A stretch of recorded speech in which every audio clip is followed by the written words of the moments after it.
It is 1738.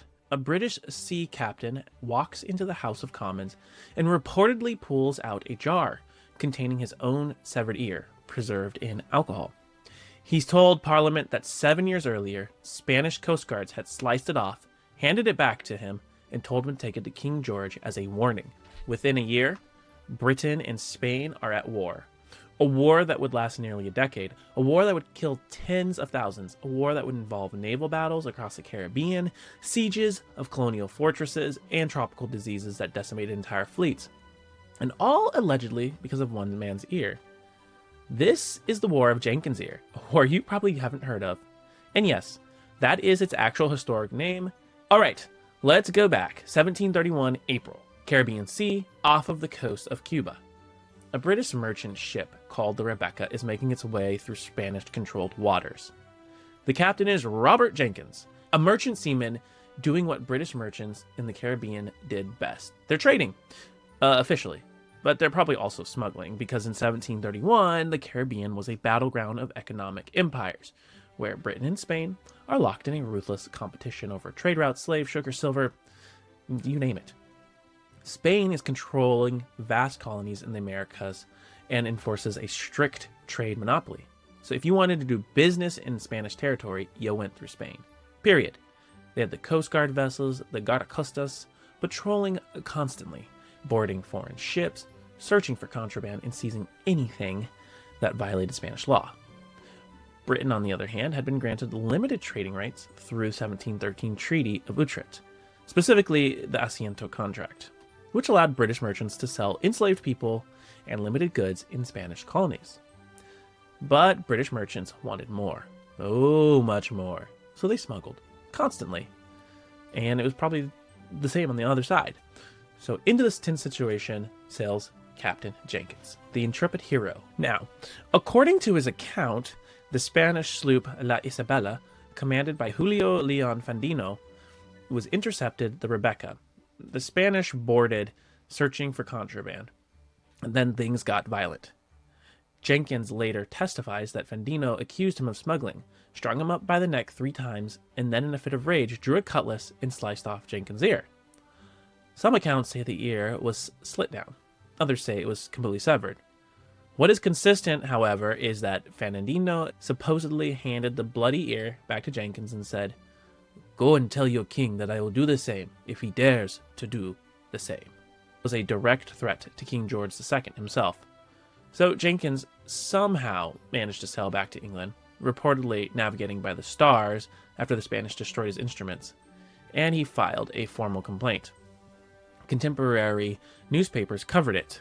Benjamin Franklin's Pennsylvania Gazette published details in October 1731, quoting the Spanish as telling Jenkins to carry it to His Majesty King George. But here's the thing, nothing happened. Britain and Spain were technically at peace. Prime Minister Robert Walpole had no interest in starting a war over one merchant captain's ear, especially when that captain was likely smuggling in the first place. So the incident was noted, filed away, and forgotten for 7 years. But then, in 1738, political winds in Britain shifted. Opposition leaders, particularly the Tories, were looking for any excuse to undermine Walpole's government and force a more aggressive stance against Spain. British merchants had been complaining for years about the Spanish Coast Guard seizing their ships, confiscating cargo, and in some cases torturing sailors. So, Parliament launched an investigation into Spanish depredations, and of those depredations, they called Robert Jenkins to testify. And here's where the legend really takes off. According to later reports, though notably not in the official parliamentary records, Jenkins appeared before the House of Commons and produced a severed ear.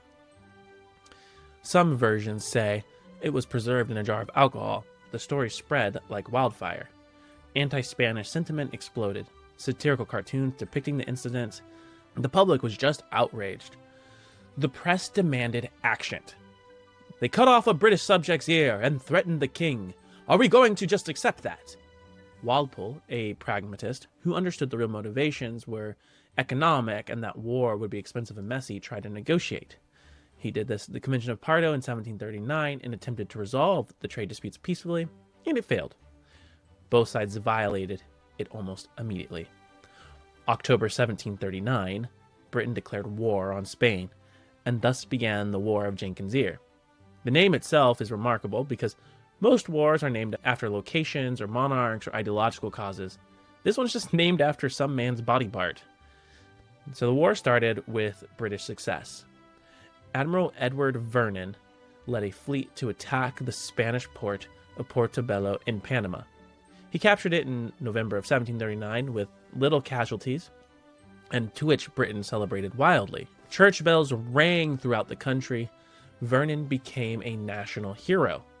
It looked like the war would be short and glorious. Then came Cartagena de Indias in 1741. The British assembled one of the largest naval expeditions in history, nearly 200 ships, 27,000 men, to besiege this heavily fortified Spanish colonial city in what is now Colombia. It should have been a victory, and it was a catastrophic disaster. The Spanish under Don Blas de Lezo, a brilliant one-eyed, one-legged, one-armed commander who looked like he was walking out of a pirate legend, defended the city, and he did so brilliantly. But it wasn't just Spanish strategy that defeated the British. It was also yellow fever, dysentery, malaria, tropical diseases that just tore through the British ranks.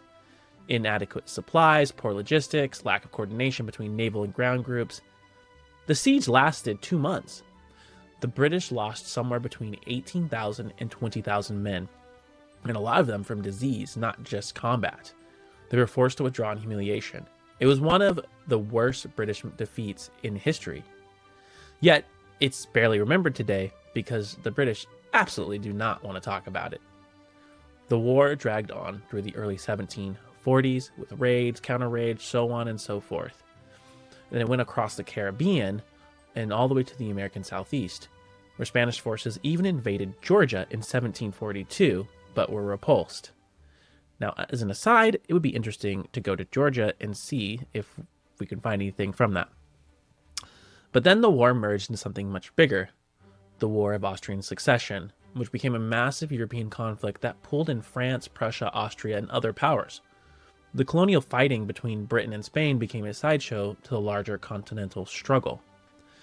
By 1748, everyone was exhausted, and so the Treaty of Aix-la-Chapelle ended the War of Austrian Succession, and with it, the War of Jenkins Ear, which is probably why we don't remember it, because it was really loomed over by this greater conflict. And so, the terms?